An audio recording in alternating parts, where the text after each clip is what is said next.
Olá, aterrorizados! Aqui é Angel Black, como sempre, trazendo histórias sobrenaturais, histórias de terror para vocês. Antes de prosseguirmos com o vídeo de hoje, peço para você aí, que ainda não é inscrito e não conhece o meu trabalho, considerar assistir esse vídeo e, se gostar, se inscreve aí, deixa o like, compartilhe o vídeo com mais pessoas e ativem as notificações do canal tocando o sininho. Aí, sempre que eu postar algo novo aqui na plataforma, ó, de pronto você vai ser notificado. Se não gostar, compartilhe com os seus inimigos e, de quebra, você já se vinga deles. E agora vamos de história? Vocês acreditam que possa existir seres, entidades capazes de sugar a sua energia? É exatamente sobre isso que vamos ver aqui nesse relato. Eu nunca esqueci a noite sinistra que vivi aos 7 anos em Peri, nos campos de Tracuateua. Foi uma experiência que marcou a minha vida. Eu não gostava de dormir em rede baixa. Minha tia havia lavado a minha rede. E eu fui forçada a dormir em outra, maior e mais baixa, mesmo com ajustes no punho com nó boca de lobo ou boco de lobo. A rede ficou rente ao chão. Relutante, deitei assim mesmo. Às 3 horas da madrugada, na hora mais escura da noite, onde dizem que os portais espirituais ficam escancarados, senti o meu braço gelado e sem força. Ao retirar o lençol do rosto, vi uma criatura negra, sem rosto, de baixa estatura, segurando meu braço. Era horripilante. Aquilo drenava as minhas forças. Tentei gritar, mas apenas lágrimas rolaram pelo meu rosto e sem forças eu desmaiei. Acordei confuso, assustado, exausto. O dia seguinte foi difícil. Muitos podem dizer que foi apenas um pesadelo ou paralisia do sono, mas eu sei que estava acordado. Vi o ser ao meu lado, segurando com suas mãos, tirando as minhas forças, sugando, né? Ainda hoje sinto arrepios ao lembrar dessa noite terrível. Relato Assis Rosa, por Paravisagento. Eu acredito, pois já passei por coisas parecidas. E vocês? Vamos ao próximo relato de hoje, galera. Ele tinha um buraco na cabeça. A pequena pensou estar sendo seduzida pelo maridão e na hora do enxerimento encontrou algo estranho na cabeça dele. Não era chifre e nem o marido. Vou contar aqui a minha experiência medonha com o boto cor-de-rosa, que todo mundo diz ser lenda, mas posso garantir que é verdade. Morei em um lugar nos Cafundós, chamado Cassiporé, no Oiapoque, uma vila no meio da floresta cortada por rios. Descobri que estava prenha do meu primeiro filho e preocupada ficava pensativa. Gostava de sentar na ponte da casa onde morei com os meus sogros. Era uma ponte comprida de pau sobre o rio. Meu marido estava na lida do outro lado da margem. E eu ficava lá por horas, em paz, com um olhar perdido, distante no rio e na paisagem. Mas também havia outro motivo. Eu fugia dos meus sogros que não gostavam de mim. A minha sogra era muito implicante. Ficava jogando chaveco o tempo todo. O velho era outro, cismava comigo. Imagine duas pessoas insuportáveis que me julgavam naquela casa. Lá eu me sentia muito sozinha. Tiveram dias em que nem na ponte eu tinha sossego. Sai daí, pequena! Um dia o boto vai bulinar contigo, dizia a diaba da minha sogra nas suas implicâncias. Eu nem ligava. Uma noite, após horas observando o luar sobre o rio, entrei no meu quarto, fechei a porta no trinco e deitei-me para dormir. Naquela noite, meu marido havia saído para pescar e de repente eu vi ele entrar no quarto, sentar na cama e deitar sobre mim. Ele começou a beijar o meu pescoço e fazer carícias, ao que eu retribuí o carinho. Quando passei a mão em sua cabeça, notei um buraco profundo, bem no meio da cabeça dele. Cheguei até a enfiar o dedo no buraco. Era impossível meu marido estar com um buraco na cabeça e não se sentir mal. Foi aí que eu lembrei que havia passado o trinco na porta. Nessa altura, ele já tinha até arriado as calças. Eu empurrei ele e comecei a gritar, e do nada ele sumiu de cima de mim. Minha sogra se assustou com o meu perrengue e foi bater lá na porta do quarto para perguntar o que havia acontecido. Eu disse que havia um homem parecido com o meu marido pelado dentro do quarto. Ela ficou muito brava e me ralhou. Eu te avisei, pequeno. Tu passa o dia naquela ponte, o boto ainda ia mexer contigo. Eu acho é pouco. Até hoje, quando o meu marido aparece, eu passo logo o dedo na cabeça dele. Quero ter certeza de que realmente é ele. Mas me veio um pensamento.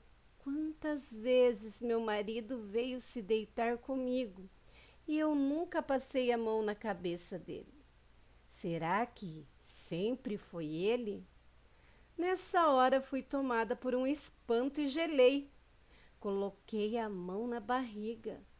O filho que eu carrego no bucho é dele ou do boto? Relato de Elisângela por Paravisagento. Eita, que esse aqui é de gelar a espinha, não? E aí, aterrorizados? Era do marido ou do boto? Pensem e deixem aí seus comentários. Bom, vamos para o próximo de hoje? A Casa das Sombras. A casa que se tornou em paredes de solidão, piso de melancolia e teto de abandono. Perfeito aposento para o reino das sombras se acomodar. Minha mãe nasceu em Surrey, cidade das suas antigas memórias. Após o falecimento dos meus avós, ela foi embora fazer vida em Belém. A casa foi deixada para trás como uma sombra, sem ninguém morando. Anos depois, eu e meu irmão, ainda crianças, fomos conhecer a casa abandonada. Era tempo de eleição e minha mãe votava em Surrey. Então viajamos até lá para que pudesse votar. Chegamos domingo de manhã e ficamos nessa casa enorme. Acho que foi a primeira vez que foi aberta em anos. O silêncio que ela fazia era opressivo. Estava com a mobília tudo no lugar, exatamente como os meus avós deixaram. Minha mãe saiu para ir votar e levou meu irmão, que era menor. Fiquei sozinha naquela atmosfera do passado, regada a melancolia e marasmo.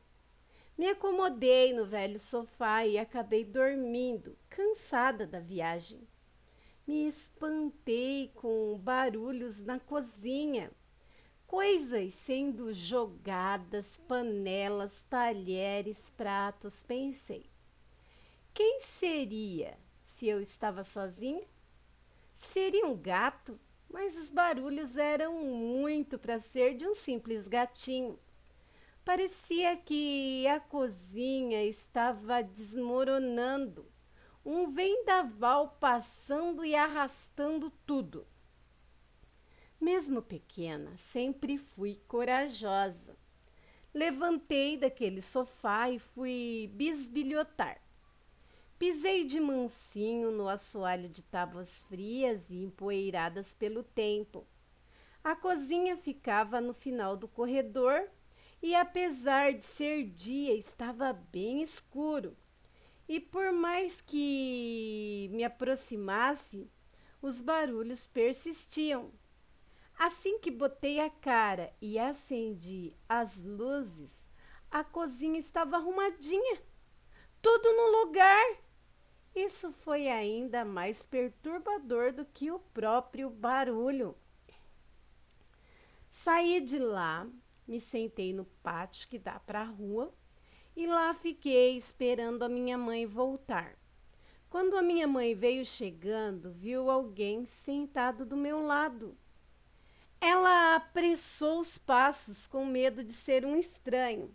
E assim que chegou perto, a pessoa se desfez em fumaça negra. Contei para minha mãe sobre o vendaval da cozinha, mas ela ficou quieta, não disse nada. Mais tarde, depois do almoço, eu e o meu irmão fomos brincar de correr em volta da casa. O terreno era grande, assim como todas as casas daquela época. Brincamos arrodeando toda a casa na alegria e inocência gostosa da infância. Mas algo veio e atrapalhou aquele momento. Quando a gente percebeu, tinha outra pessoa correndo com a gente, ao nosso lado, todo de preto. Quando ele percebeu que foi visto, pá, sumiu. O medo tomou conta de mim e do meu irmão. Entramos. Quando o dia declinou, ficamos com medo de dormir naquela casa. A mamãe arrumou a gente e saímos para dar uma volta para ver se a gente se acalmava. Fomos à casa de uma conhecida, sentamos na sala. Ficamos vendo as duas conversando, quando de repente alguém gritou na frente da casa, chamando por minha mãe. Nós fomos todos olhar, mas não tinha ninguém lá fora. O medo se apoderou mais da gente, né? Até que da minha mãe. Demoramos um pouco e lá voltamos. Tivemos que voltar para a casa dos nossos avós. Tivemos que enfrentar os nossos medos. Tivemos que enfrentar as sombras que pairavam naquela casa. Dormimos os três, todos em uma só cama, todos grudados. Mesmo com a luz ligada, isso não foi o suficiente para dissipar as sombras que ali faziam.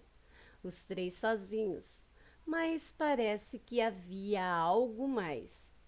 No outro dia, levantamos bem cedo, ansiosos para escapar daquela casa de sombras e voltar para Belém e nunca mais pôr os pés ali. Quando saímos e estávamos todos na porta, minha mãe passou a chave na fechadura e só falava em vender a casa.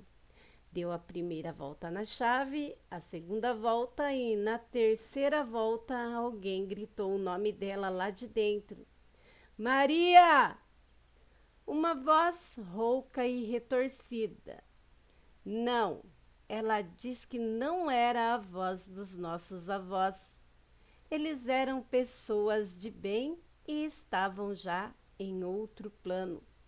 A casa, por ficar tanto tempo fechada, algo se apoderou dela, por Aline e por Pará Visagento. E aí, aterrorizados, o que vocês acham que aconteceu naquela casa? Porque antes dos pais dela morrer, nunca houve assim, pelo que eu entendi aqui, manifestações. Deixem aí as suas considerações, suas opiniões, que isso ajuda muito. E agora vamos para mais um relato. Fazenda Jeju, lugar de pouso de OVNIs. Olha aqui, mais um de aliens. Vamos ver. A viatura militar que perseguiu um OVNI e a sua aterrissagem numa misteriosa fazenda do Pará. Uma cena digna de filme é o que consta em um dos relatórios da famosa Operação Prato, investigação conduzida pelos militares da Aeronáutica em 1977 para investigar a invasão de OVNIs no Pará. O episódio ocorreu em uma misteriosa fazenda em São Domingos do Capim, onde pousos de OVNIs eram frequentes. Após relatos do proprietário, Sr. Expedito, que luzes desciam em sua fazenda, a equipe militar se deslocou ao local e realizou vigílias nos dias 16 e 17 de dezembro do ano de 1977. Foram constatados o aparecimento de corpos luminosos no céu noturno e seu pouso em áreas de mata da fazenda. Em entrevista a um dos militares, o sargento Nascimento dá detalhes do avistamento. Diz que o objeto era muito luminoso, sendo possível ver uma cabine na parte superior e que levou a crer ser tripulado, ou seja, ele acreditou que ali havia tripulantes. E todas as vezes viu que esses objetos saíam e voltavam na direção do rio. Sim, eles vinham da água e não do céu, acredita o militar. O proprietário da fazenda indicou aos militares onde os OVNIs pousavam. Eles adentravam a mata até o local do suposto pouso. Após uma longa caminhada, encontraram uma área no solo de capim amassado e no centro, 2 buracos retangulares. Tudo foi devidamente documentado com fotos. Na noite seguinte, ocorreu o episódio mais impressionante. Os militares, dentro da viatura, tentaram interceptar um OVNI. Era por volta da meia-noite. Avistaram o mesmo no céu, a 400 metros de altura. Era um objeto esférico de brilho intenso. Saíram em perseguição. O objeto voador fazia manobras em altíssima velocidade, impossíveis para qualquer tipo de aeronave. Em dado momento, desceu em queda livre, mudando a sua forma e se alongando como uma elipse rumo ao solo. A viatura continuou no encalço, estando a apenas 100 metros de onde pousaria. O objeto girava em torno de si, como um peão, emitindo luzes que variavam de amarelo, vermelho, azul e verde. Entretanto, já nas alturas das árvores, ele sumiu por detrás da mata, impossibilitando a continuação da emboscada. Nos dias 20 e 21 de dezembro, outras vigílias foram realizadas na fazenda Jeju e novos avistamentos foram documentados. O mistério que paira há quase 50 anos depois é: onde fica a fazenda Jeju? A única menção à fazenda está no relatório militar São Domingos do Capim, colônia 3 de outubro, ramal da PA 47. Os locais são vagos e imprecisos, considerando que os limites dos municípios sempre mudam com os anos. A fazenda ainda existe? Foi vendida e recebeu outro nome? Isso ninguém sabe. Quase 50 anos depois, a fazenda Jeju, cujo proprietário é um tal de Senhor Expedito, é um mistério nunca resolvido. E tu, tens ideia do local exato dessa fazenda? Se souber, entre em contato conosco. Fonte 1, Arquivo Nacional, Operação Prato. Fonte 2, podcast, Operação Prato, episódio 11. Ai, que legal! Acompanhe todos os detalhes da Fazenda Jeju e a entrevista inédita com um dos militares da missão no podcast Operação Prato. Legal! Meu Deus! E aí, o que vocês acham? Acreditam? Deixe aí suas opiniões nos comentários. É muito interessante, não, aterrorizados? Já pensou? Eu sempre digo, não estamos sozinhos no mundo. É muito egoísmo da nossa parte achar que nesse universo vasto, com bilhões e bilhões de estrelas, milhões de planetas, só nós, né? Fomos os privilegiados. Eu acho que tem muito mais coisa do que possamos imaginar. Deixe aí suas opiniões nos comentários. Será uma honra saber o que você pensa. Sempre com respeito, gente.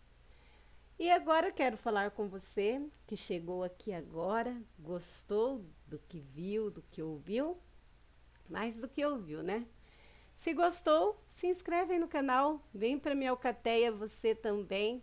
Ah, gente, aí a fonte dos relatos vai estar na descrição do vídeo. Vocês podem fazer uma visita lá para a página Paravizagento. Diz que conheceu a página pelo canal da Angel, vai ser muito legal, tá? E tem cada história lá de arrepiar o pelinho do sovaco.